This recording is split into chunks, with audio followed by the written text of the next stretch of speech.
Hello, it's me. Darling girl, let's talk for good vibe. Hello mga kalingap, ka-Jomcar, kumusta na kayo? Ito naman si Tita Darlene Vlog, nagbabalik. Mag-reaction muli tayo. So bago yan, i-shoutout mo natin si Kuya Val, si Ate ng Kalingap Vlog. Shoutout sa Jomcar, paki-subscribe po ang mga channel nila. Siyempre ang mga Kalingap partners na charity vloggers, mga reactors, mga kasamaan ko sa Garaba. Shoutout po. So kahapon, alas 4, imidya tayo ng premiere si Jomar dito sa kanyang beneficiary na si Kimberly. Ayun. So, yun, parang ni-check nila yung enrollment, no, para kasi nga, meron na namang hinata na naman ng tuition fee ito si Kimberly na kanyang sponsor sa pag-aaral. At siyempre, di ba, nagbibigay din si Kalingap Jomar sa kanyang pag-aaral, may share din siya. At yun, no, parang nag-survey sila ng materialis para sa kanyang bahay. Pero yun nga, no, magkakaroon na pala ng airport ang DAIT, no, parang ginagawa na. So, parang iwan ko kung parang di ata matutuloy mo na ang bahay ni Kimberly dahil dito nga sa airport na yung pagkasabi na yung siyempre sa paghatid ng mga gamit, po. So, iwan ko ba o abutin ko ng 3 years no? So, okay lang din muna, no, na unahin mo muna ang pag-aaral ni Kimberly. Unahin mo na itong pag-aaral niya. Importante talaga ang bahay, no? Yan, binigyan sila ng gobyerno ng lupa. So, kahit maliit, basta sa kanila na yun. Hindi na sila mangungupahan. Pero yun ko kung matutuloy ba, no? Kung matuloy yan, maghintay pa sa tamang oras. So, ngayon, may problema na naman. Diba to? May nating kamay. So, may problema na nan po. Kasi nga po, ito si Kimberly, di ba po, no? Excited ng lahat kasi malapit na mag-graduate. At ito nga, meron na siyang tuition fee. So, anong nangyari?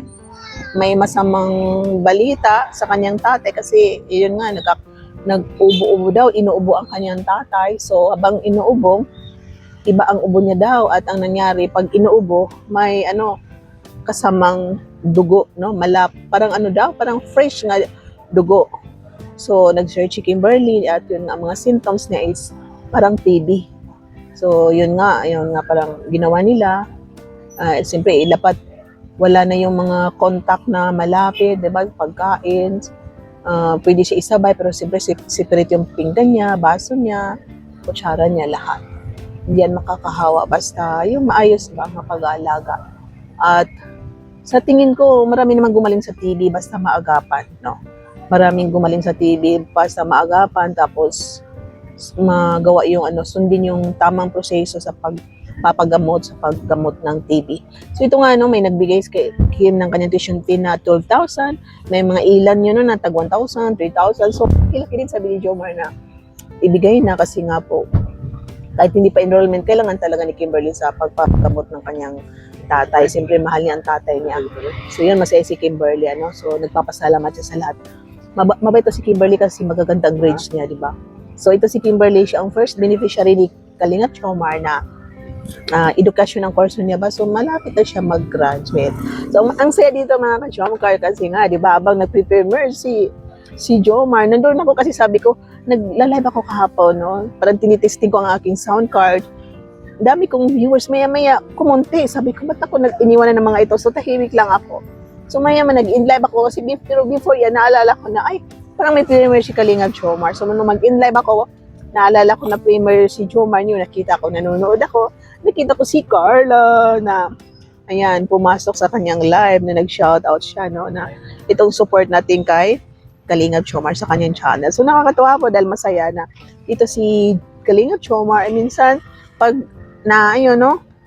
binibisita rin niya ang premiere ni Carla at si Carla is ganun din binibisita rin ang premiere ni Kalingap Jomar. So, supportan po natin ang mag-aagom, huwag natin sila iwan. Nandito pa rin tayo sumusuporta sa kanilang mga vlog at sa kanilang charity. Ito si Carla is nag-charity na din po, no? So, naka-private yung niya, nagbigay siya ng fan at saka nagpakain dun sa school. So, abangan na lang natin kung ma-edit ba yan, kung ano man yun, no? O baka ulitin niya, no?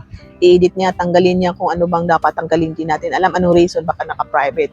So, dyan na lang po. Thank you so much. Shoutout po. Ingat po kayo lahat. At magandang buhay, magandang Friday sa lahat, no?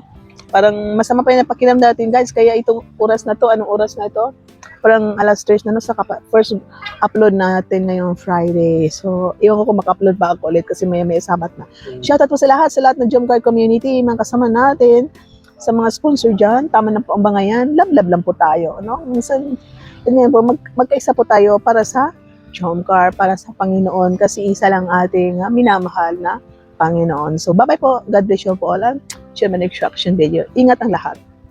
Darlay ni vlog ang boses ng Jomcar, pingkalingap ang